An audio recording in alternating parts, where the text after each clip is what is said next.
சுவிசேஷத்தில் பிரதான கட்டளை இருக்கணும். நீங்கள் வித்து போடும் பொழுது, அது விதை போடும் பொழுது, நான் விற்று போடும் பொழுது எனக்கு அந்த விதை போடும் பொழுது சுவிசேஷத்தை சொல்லும் பொழுது இந்த சுவிசேஷத்தை நீனும் சொல்லணும்னு சொல்லிக் கொடுக்கணும். ஆரம்பத்திலே சொல்லிடணும். கேட்கிறவர்களாக மாத்திரமல்ல, அதன்படி செய்கிறவர்களாக செய்யணும். ஆமாம், நீங்கள் போய் இதை சொல்லுங்கன்னு ஆண்டவர் எங்களுக்கு சொல்லியிருக்கிறாரு.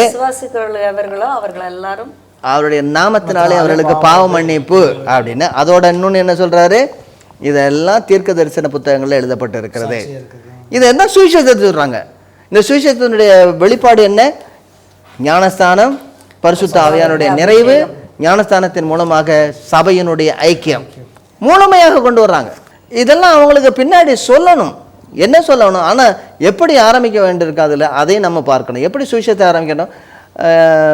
எப்படி நாம் விழுந்து போனோம், கர்த்தர் எப்படி இயேசுவானவரை அனுப்பினார், இது அவசியம் இருக்கணும். எப்படி விழுந்து போனோம் கர்த்தருடைய சமூகத்தில் இருந்து, இது அவசியம் சொல்லணும். ரொம்ப தெளிவாக சொல்கிறாரு. இது நடந்ததுனால என்ன நடந்தது? இது போய் அவங்க சுவிசேஷம் அறிவித்த இடங்களில் எல்லாம் சபைகள் ஆரம்பிக்கப்பட்டது. நாங்கள் போய் கல்லை விட்டு எரிஞ்சிட்டு நாங்கள் ஓடி வந்துடலாம் இல்லை. எங்கெல்லாம் போனாங்களோ அங்கெல்லாம் என்ன செய்ய 3000 பேர் 5000 பேர் அந்த கிராமம் முழுவதுமாக, அந்த பட்டணம் முழுவதுமாக, அந்த பிராந்தியம் முழுவதுமாக சபைகள் வளர்ந்தது.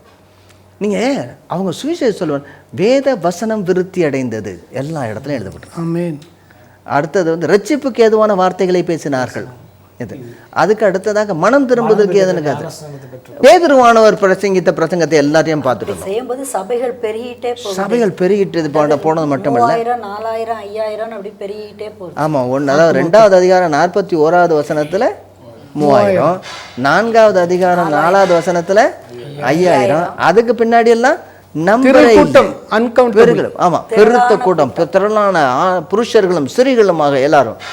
அதாவது ஒருவேளை நீங்கள் நினச்சிருக்கலாம், அனனியா சஃபீராவுடைய பிரச்சனை வந்தோன்னு சபைகள் வளரலைன்னு. அதுக்கு முன்னாடி இன்னொரு பெரிய வளர்ச்சி. யாரும் சும்மா கச்சனை ஆளுங்கள்லாம் வரல. அதுக்கப்புறம் பயந்து போய் சில பேர்லாம் வரல. ஆனால் வந்தெல்லாம் ஃபில்டர் பண்ணி சரியான ஆளுகளை வந்தாங்க. ஸ்திரீகளும் புருஷர்களும் அநேக பேர் சேர்த்து கொள்ளப்பட்டார்கள். எங்கே சுவிசேஷம் சரியானபடி நாட்டப்படுகிறதோ அந்த சபைகள் எல்லாம் வளரும். தராதரத்தில் உள்ள சபைகள் வளரும். பேதுருவானவர் பேசும்பொழுதே பேதுரு எழுதின 2 கடிதங்களை பார்த்தோம். அந்த கடிதங்களில் சுவிசேஷங்கள் இருக்கிறதா? நிச்சயமா இருக்குதா?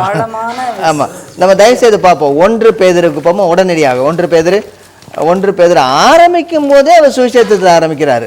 பேதுருவானவர் எழுதின 1வது நிருபத்தில் அவர் ஆரம்பிக்கும் போதே சுவிசேஷத்தில் ஆரம்பிக்கிறார். பார்க்குறீங்களா? இதை முதல்ல 4வது வசனத்துலேருந்து பாரு.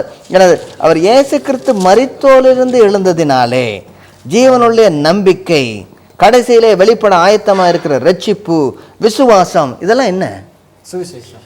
ஆரம்பிக்கும் போது கடிதத்தை கொண்டு சுவிசேஷத்தில் ஆரம்பிக்கிறார். பின்பதாக வேற எங்கெல்லாம் சுவிசேஷம் வருது? அதாவது மனுஷனாலே தள்ளப்பட்டது 4வது வசனத்தில், மனுஷனாலே தள்ளப்பட்டதும் தேவனாலே ஏற்றுக்கொள்ளப்பட்டதுமான இயேசு கிறிஸ்துவை பற்றி சொல்லிட்டு வர்றாரு. சுவிசேஷம் 9வது வசனத்தில் அவருடைய அந்தகாரத்தினுடைய அழைக்கப்பட்டவருடைய புண்ணியத்தை அறிவிக்கும்படி தெரிந்து கொள்ளப்பட்ட ராஜரீகம். முன்னே நீங்கள் 10வது வசனம், முன்னே நீங்கள் தேவனுடைய ஜனங்களாக இருக்கவில்லை, எப்பொழுதோ ஜனங்களாக இருக்கிறீர்கள். முன்னே இரக்கம் பெறாதவர்களாக இருந்தீர்கள், சுவிசேஷம். சுவிசேஷத்தினுடைய ரொம்ப தெளிவான ஒரு நிகழ்ச்சியை பார்க்கிறார். அதுக்கு அடுத்ததாக நாம் பார்க்கிறோம் 18வது வசனத்திலிருந்து வேலைக்காரர்கள் எப்படி இருக்க வேண்டும் என்று சொல்கிறார். 19வது வசனம், ஏனெனில் வாசிங்க யாராவது, தேவன் மேல் பற்றுதலாய் இருக்கிற மனசாட்சி நிமித்தம் ஒருவன் அநியாயமாய் பாடுபட்டு உபத்திரவங்களை பொறுமையாய் சகித்தால் அதுவே பிரீதியாய் இருக்கும் அப்படின்னு சொல்லிட்டு 21வது வசனத்துக்கு வாங்க. நான் நேராக வர போறேன். இதற்காக நீங்கள் அழைக்கப்பட்டும் இருக்கிறீர்கள், ஏனெனில் அப்படின்னு ஆரம்பிக்கிறார் பாருங்க. ஏனெனில் அப்ப சுவிசேஷத்தை கொண்டு போதிக்கிறார். சுவிசேஷம் அறிவிக்கிறது மட்டுமல்ல, சுவிசேஷத்தை கொண்டு நாம் சபைகளை ஊன்ற கட்டும்படியாக போதிக்க வேண்டும்.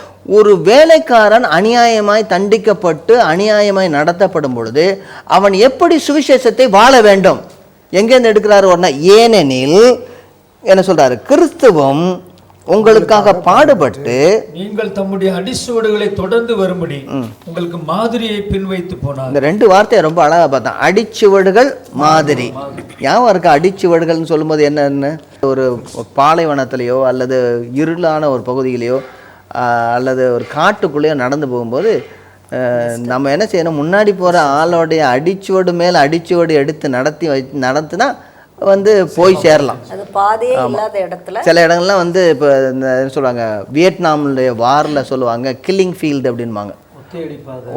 இல்லை, கில்லிங் ஃபீல்டு அப்படின்னா என்ன செய்வோம், கீழே லேண்ட் மைன் இருக்கும், கன்னி வெடிகள் இருக்கும், கீழே லேண்ட் மைன் இருக்கும். அதில் நீங்கள் தப்பிக்கணும்னா முன்னாடி போகிறவனுடைய அடியில் வச்சு போனால் தான் நீங்கள் தப்பிக்க முடியும். அப்போ நமக்கு முன்பதாக எல்லாவற்றையும் தாங்கி கடந்து போயிருக்கிற இயேசு கிறிஸ்துவினுடைய அடி மேல் அடி வெடித்து நடக்கிறவர்கள். மாதிரி என்கிறதுக்குன்னு ஒரு வசனத்தை பார்த்தோம். என்னது, ரெண்டு மூன்று காரியங்கள் மாதிரி. அதாவது நம்ம ஸ்கூலில் ஏபிசிடி எழுதி கொடுப்பாங்க. நமக்கு எழுதினமா எல்லாம் எனக்கு தெரியல. அதாவது 4 கோடு நோட்டு வாங்கி மேலே ஏபிசிடி எழுதி இதே மாதிரி பக்கம் ஃபுல்லாக ஃபில்லப் பண்ணு அப்படின்னு சொல்லி கொடுப்பாங்க. அதை தான் சொல்கிறாரு. அவர் ஏபிசிடி எழுதி வச்சுட்டாரு, அதை பார்த்து காப்பி பண்ணுங்கிறாரு. இன்னொன்று செய்வோம் நம்ம அதாவது ரொம்ப சீக்கிரமாக வேலை செய்யறதுன்னா ட்ரேஸ் அடிக்கிறது இல்லையா, ட்ரேசிங் பேப்பர் வச்சு ட்ரேஸ் அடிக்கிறது. அதுதான் சொல்கிறாரு, ட்ரேசிங் பேப்பர் கொடுத்துட்டேன், இனிமேல் நீ என்ன பண்ணணும், தனியாக ஒரு மேப் போட வேண்டாம், இந்த மேப்பை அப்படியே ட்ரேஸ் பண்ணு அப்படிங்கிறாரு. சுவிசேஷமானது முன்பதாகவே வெளிப்படையாக சரியானபடி ஏற்படுத்தப்பட்டு இருக்கிறது. நீ புதுசாக ஒன்றும் செய்ய வேண்டாம், அதை ட்ரேஸ் பண்ணால் போதும். சுவிசேஷத்தை நீங்கள் புதுசாக நாங்கள் இப்போ நிறைய பேர் சொல்கிறாங்க, என்ன சொல்கிறாங்கன்னா, நாங்கள் அந்த இடத்துக்கு தக்கப்படி சுவிசேஷத்தை மாற்றிக்கிறேங்க, நீ மாற்ற வேண்டாயா, க்ளீனாக அதை சொல்லப்பட்டிருக்கிறத சொன்னாலே போதும். பரிசுத்த ஆவியானவர் தேவையான வார்த்தைகளை அவங்களுக்கு கொடுப்பார். இன்னொரு வார்த்தை உங்களுக்கு முன்னாடி சொல்லியிருக்கார், சுவிசேஷம் அறிவித்தல் அப்படிங்கிற வார்த்தை கிரேக்க பதத்தில் இவாங்கலிட்சோமாய் அப்படிங்கிற வார்த்தை. அந்த இவாங்கலிட்சோமாய் அப்படிங்கிற வார்த்தைக்கு சரியான அர்த்தம் என்னவென்றால், நான் சுவிசேஷமாக வாழ்ந்து கொண்டு இருக்கிறேன், அறிவிக்கிறேன் கிடையாது, நான் உங்களுக்கு சுவிசேஷமாக வாழ்ந்து கொண்டு இருக்கிறேன் அப்படிதான் அர்த்தம். இது இங்கிலீஷில் சொல்கிறேன்னா ஐ ப்ரீச் த காஸ்பல் கிடையாது, ஐ காஸ்பல் யூ, நான் உங்களுக்கு சுவிசேஷமாக இருந்திருக்கிறேன். இதுதான் அவங்களுடைய வாழ்க்கையை இருக்குது.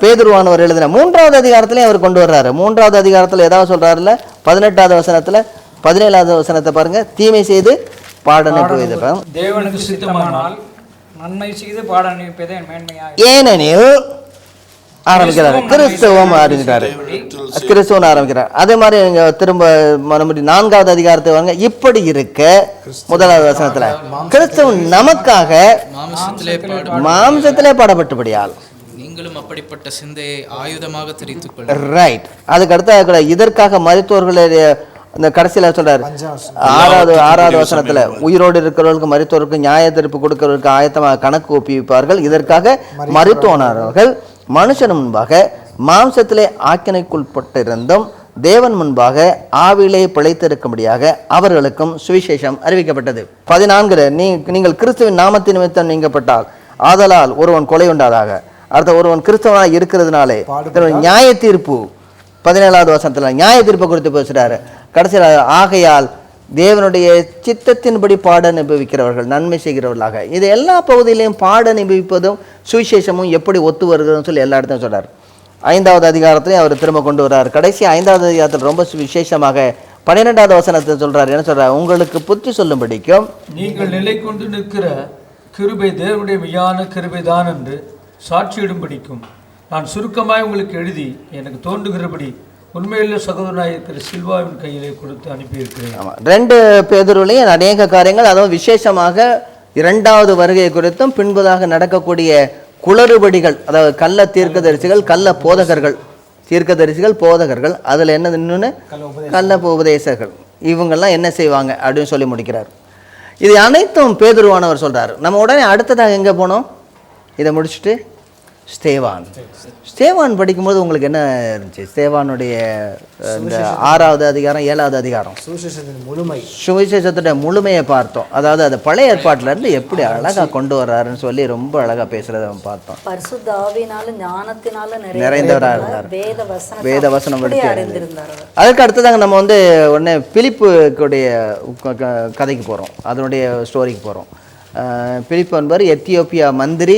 அவர் வந்து சொல்லணும்னா அன்னகராக்கப்பட்டவர். நகராக்கப்பட்டோர். அவருக்கு சுவிசேஷம் போகுது. அவர் வந்து தேவனுடைய சபையிலே சேர்த்து கொள்ளக்கூடாது. ஆனால் ஏசாயனுடைய புத்தகத்திலே அவர்களும் புத்திரர்கள் என்று அழைக்கப்படுவார் என்ற ஒரு பெரிய வாக்குத்தத்தம் இருக்கிறது. ஒருவேளை அந்த வாக்குத்தத்தத்தினாலேயோ அல்லது ஏக தெய்வத்தினுடைய வழிபாடுனாலேயோ அவர் ஏசாயனுடைய புத்தகத்தை வாங்கி கொண்டு போகிறார், படித்து கொண்டு போகிறார். பரிசுத்த ஆவியானவர் பேதுருவை அனுப்பவில்லை, இவரை பிடிச்சி அனுப்புகிறார். ஏன்னா இவருடைய பேர் வந்து பிலிப்பு. அவர் வந்து கிரேக்க பாஷை பேசக்கூடியவர். உடனே அவர் போய் என்ன செய்கிறார்னா ஏசாயாவுடைய புத்தகத்திலிருந்து அவர் வாசிக்கக்கூடிய 7, 6, 7, 8 வசனங்களை வாசிக்கிறார். உடனே ஏசாயாவுடைய புத்தகத்துக்கு போகணும். அது எப்படி சுவிசேஷம் சொல்லியிருப்பார்? நீங்கள் தான் சொல்கிறீங்க, அதான் சொல்ல வந்தீங்க இல்லையா? அதாவது அந்த புத்தகத்திலிருந்து ஏசாயனுடைய புத்தகத்திலிருந்து இயேசு கிறிஸ்துவை பற்றி பிரசங்கித்தார். சரி, ஏசாயனுடைய புத்தகத்தை நம்ம 5 பிரிவுகளாக பிரித்து படித்தோம். எப்படின்னு எப்படி 5 பிரிவுகளாக படித்தோம்னு ஞாபகம் இருக்குதா? ஏசாயா 52:13 இருந்து 3 வசனங்களாக பிரிச்சுட்டோம். 52வது அதிகாரம் 13வது வசனத்திலிருந்து 3வது அதிகாரம் 12 வரை எல்லாவற்றையும் 3 வசனங்களாக 5 பிரிவுகளாக பிரித்து படித்தோம். அவ்வளவு காரியங்கள் கிட்டத்தட்ட 800 வருஷத்துக்கு முன்பதாக இயேசு கிறிஸ்துவுக்கு முன்பதாக எழுதப்பட்ட அத்தனை காரியங்களும் கர்த்தராகி இயேசு கிறிஸ்துவிலே துல்லியமாக நிறைவேறினது. ஒன்று பிசகாமல் நிறைவேறினது. ஆச்சரியமா இருக்குல்ல? இது எப்படி? ஆக சுவிசேஷம் என்பது ஏனோ தானோ என்றோ அல்லது அகஸ்மாத்தாக அல்லது சந்தர்ப்ப வசத்தினாலோ அல்லது அரசியல் சூழ்ச்சியினாலோ இயேசு கிறிஸ்துவானவர் சிலுவையிலே அறையப்படவில்லை. இது கர்த்தருடைய அநாதி திட்டம் சுவிசேஷம் என்பது. இந்த சுவிசேஷத்தின்படி நாம் வாழும் பொழுது, அதற்கு நாம் படியும் பொழுது நாம் ரட்சிக்கப்படுகிறோம் என்று. கடைசியாக நம்ம இப்போ வந்து முன்பதாக உள்ள பகுதியில் பார்த்தோம், பவுலடியார் எப்படி சுவிசேஷத்தை அறிவிக்கிறார்.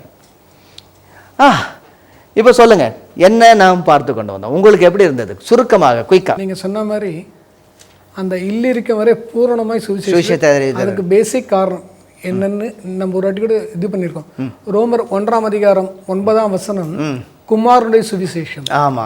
அதிலே 16ஆம் வசனத்தை பார்த்தீங்கன்னா கிறிஸ்துவனுடைய சுவிசேஷம். அதே 2ஆம் அதிகாரம் 16ஆம் வசனம் என் சுவிசேஷம். எப்பொழுது அது நம்முடைய சுவிசேஷமாய் மாறுதோ அப்பொழுது நமக்கு அந்த தாக்கங்கள் ஏற்படும். ரைட். வேற என்னெல்லாம் நம்ம உங்களுக்கு தனிப்பட்ட விதத்தில் எந்த விதத்தில் இது வந்து ஆசீர்வாதமாக இருக்குது? இது எந்த விதத்தில் நீங்கள் உங்களுடைய சபைகளில் எடுத்து நீங்கள் உபயோகப்படுத்துறீங்க? தனிப்பட்ட விதத்தில் எனக்கு இதை படிக்கும்போது நிறைய ஹிஸ்ட்ரியும் இதில் படிக்கிறோம். நம்ம நிறைய சேர்ந்து படிக்கிறோம். ஒவ்வொருவருடைய ஹிஸ்ட்ரி அந்த காலங்களுக்கு நம்ம முழுமையாக படித்து கொண்டு இருக்கிறோம். ஏதாவது வேத புத்தகத்தை எடுத்து தனித்தனியாக ஒரு துண்டு ஒரே ஒரு வசனத்தை எடுத்துட்டு அவன் நாண்டு கொண்டு செத்தான் அப்படின்னு சொல்லி மட்டும் நம்ம பார்க்கல. அல்லது பேதுரு மாமி வந்து சுகவீனமாக இருந்தால் இது மட்டும் பார்க்கல. முழு ஹிஸ்ட்ரியுமே பார்த்துட்டு வரோம். அப்படிதான் வேத வசனத்தை வாசிக்கணும்.